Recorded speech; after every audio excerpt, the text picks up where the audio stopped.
Israel ও লেবাননের ইরানপন্থী সশস্ত্র গোষ্ঠীর মধ্যে যুদ্ধবিরতি চুক্তি অবশেষে কার্যকর হয়েছে। স্থানীয় সময় বুধবার ভোর ৪টায় এই চুক্তি কার্যকর হয়। যুক্তরাষ্ট্র ও ফ্রান্সের মধ্যস্থতায় হওয়া এই চুক্তি উভয় পক্ষ মেনে নিয়েছে বলে জানিয়েছেন মার্কিন প্রেসিডেন্ট জো বাইডেন। মঙ্গলবার হোয়াইট হাউস থেকে দেওয়া এক বিবৃতিতে বাইডেন জানান, ইসরায়েলের নিরাপত্তা মন্ত্রিসভা ১০-১ ভোটে এই চুক্তি অনুমোদন করেছে। ইসরায়েলের প্রধানমন্ত্রী বেনিয়ামিন নেতানিয়াহু ও লেবাননের অস্থায়ী প্রধানমন্ত্রী নাজিব মিকাতির সঙ্গে কথা বলার পর একমাত্র ওয়ালটন এসি দিচ্ছে ১ বছরের রিপ্লেসমেন্ট গ্যারান্টি। বাইডেন যুদ্ধবিরতির বিষয়টি নিশ্চিত করেন। এরপর স্থানীয় সময় ভোর ৪টায় যুদ্ধ বন্ধ হয়। বাইডেন বলেন, ৬০ দিনের মধ্যে ধাপে ধাপে সেনা প্রত্যাহার করবে ইসরায়েল। একই সঙ্গে লেবাননের সেনাবাহিনী সীমান্ত অঞ্চলে নিয়ন্ত্রণ প্রতিষ্ঠা করবে, যাতে লেবাননের ইরানপন্থী মিলিশিয়া গোষ্ঠীটি সেখানে পুনরায় সংগঠিত হতে না পারে। অপরদিকে স্থানীয় সময় ২৬ নভেম্বর বিকেলে ইসরায়েল বৈরুতের দক্ষিণাঞ্চলের দাহি এলাকায় লেবাননে ২০টি লক্ষ্যবস্তুতে একযোগে বিমান হামলা চালিয়েছে। এই হামলা এমন এক সময় চালানো হয়েছে যখন ইসরায়েলের নিরাপত্তা মন্ত্রিসভা লেবাননে যুদ্ধবিরতি অনুমোদনের জন্য বৈঠকে বসার প্রস্তুতি নিচ্ছিল। হামলার আগে বৈরুতের দক্ষিণাঞ্চলে ২০টি ভবন খালি করার জন্য একটি বিরল সতর্কবার্তা জারি করে আইডিএফ। এরপর মাত্র ২ মিনিটের মধ্যে ইসরায়েলি বাহিনী সব লক্ষ্যবস্তুতে আঘাত হানে। এই অভিযানে ৮টি যুদ্ধবিমান অংশ নেয়।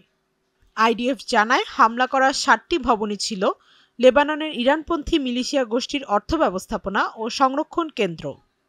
অন্য ১৩টি স্থাপনার মধ্যে ছিল লেবাননের ইরানপন্থী মিলিশিয়া গোষ্ঠীর বিমান শক্তি কেন্দ্র, গোয়েন্দা বিভাগ পরিচালনার কক্ষ, অস্ত্রাগার এবং অন্যান্য সামরিক অবকাঠামো। ইসরায়েলি সামরিক বাহিনী এই হামলার ভিডিও প্রকাশ করেছে। এই হামলায় লেবাননের বিভিন্ন অঞ্চলে অন্তত ২২ জন নিহত হয়েছেন। আহত হয়েছেন বহু মানুষ। তাদের মধ্যে শিশু, নারী ও সিরীয় রেড ক্রিসেন্ট কর্মীরা রয়েছেন। ইসরায়েলের বিমান বাহিনী গত ২০ সেপ্টেম্বর থেকে লেবাননে জোরালো অভিযান শুরু করে। এতে লেবাননের ইরানপন্থী মিলিশিয়া গোষ্ঠীর প্রধান হাসান নাসরাল্লাহ সহ শীর্ষ নেতারা নিহত হন। শীর্ষ নেতৃত্ব প্রায় পঙ্গু হওয়ায় গোষ্ঠীটির কার্যক্রম দুর্বল হয়ে পড়ে। ২০২৩ সালের অক্টোবরে শুরু হওয়া এই সংঘাতে লেবাননে ৩,৭৫০ জনের বেশি নিহত এবং কমপক্ষে ১৫,৬০০ জন আহত হয়েছেন বলে লেবানন জানিয়েছে। অন্যদিকে ইসরায়েলের উত্তরাঞ্চলে লেবাননের ইরানপন্থী মিলিশিয়া গোষ্ঠীর হামলার কারণে ৬০,০০০ মানুষ ঘর ছাড়তে বাধ্য হয়েছেন।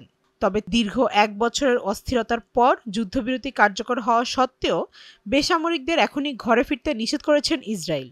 বুধবার ২৭ নভেম্বর দেশটির সামরিক বাহিনীর আরবি ভাষার মুখপাত্র অভিচায় আদ্রেই লেবানিজদের সতর্ক করে বলেন, তারা কবে বাড়ি ফিরতে পারবেন সে বিষয়ে ইসরায়েলের পক্ষ থেকে জানানো হবে, কারণ ইসরায়েলি সামরিক বাহিনী এখনও দক্ষিণ লেবাননের অভ্যন্তরে মোতায়েন রয়েছে। যদিও নিষেধ উপেক্ষা করেই দক্ষিণ লেবাননের টাইর বন্দরে গাড়ি ও ভ্যানে করে স্থানীয়দের বাড়ি অভিমুখে ফিরতে দেখা যায়। গাড়িগুলো গদি, সুটকেস ও আসবাবপত্রে বোঝাই ছিল। যেসব গ্রামে মানুষ ফিরে যাচ্ছেন সেগুলোর অধিকাংশই ধ্বংসস্তূপে পরিণত হয়েছে। তবুও বিকল্প বাসস্থানে বাড়ি ভাড়ার চাপে অনেক পরিবার আর্থিক কষ্টে পড়েছিল। ব্যয় এড়াতে বরং বিধ্বস্ত বাড়িতে ফিরে যাওয়া তাদের কাছে শ্রেয়।